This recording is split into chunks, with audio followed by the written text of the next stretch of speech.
చూసిన వ్యక్తిగా చెప్తా ఉన్నా. రేపొద్దున ఇలా ఉండదు.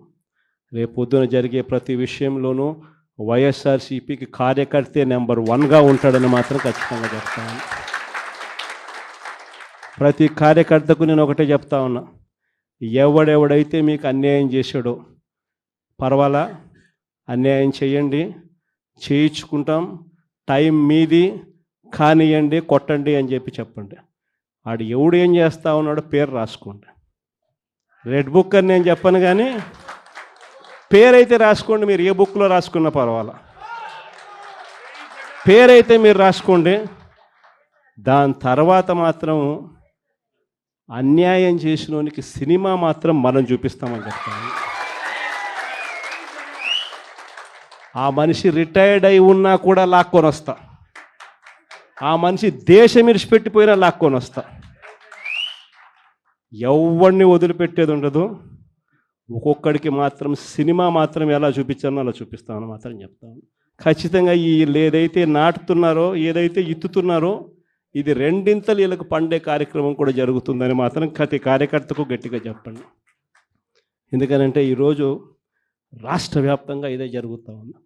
ఒక్కొక్కని కథ వింటూ ఉంటే నిజంగా మనసుకు బాధ కలుగుతుంది. ఆ బాధ ఎలాంటి బాధ అంటే చెప్పలేం. అసలు మంగళగిరిలో ఒక పాపను, కృష్ణవేణి మంగళగిరి పాప, సోషల్ మీడియా పాప తీసుకొని పోయి, ఆడపాపను కూడా, ఆడ కూతురని కూడా చూడుకోకుండా తీసుకొని పోయి హైదరాబాద్ నుంచి ఎత్తుకొని వచ్చి స్టేషన్లలో పెడతా ఉన్నారు. ఇంకొక పాప సుధారాణి, ఆ పాపను నెలలు ఈ స్టేషన్ నుంచి శ్రీకాకుళం నుంచి తిప్పినారు. శ్రీకాకుళం నుంచి కింద దాకా అన్ని స్టేషన్లు తిప్పుకుంటూ నెల రోజుల పాటు బెయిల్ రాకోకుండా తిప్పినారు. ఆడవాళ్ళను, ఆడ కూతుర్లను కూడా చూడుకోకుండా కేవలం వీళ్ళకి వ్యతిరేకంగా పోస్ట్ పెట్టిందని ఇంత దౌర్జన్యంగా జరుగుతూ ఉన్నారు.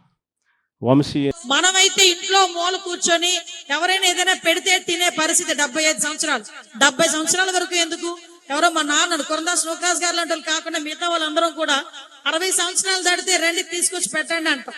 కానీ 75 సంవత్సరాలలో కూడా ఈ రోజుకి 3 గంటలు 4 గంటలు నుంచొని తన పని చేయడమే కాదు, ఒక పక్క రివ్యూలు, ఒక పక్క ఇన్ని సంక్షేమ కార్యక్రమాలు, ఒక పక్క పరిశ్రమలు, మళ్ళీ ఎలాంటి వాళ్ళతో పోటీ పడుతున్నాం.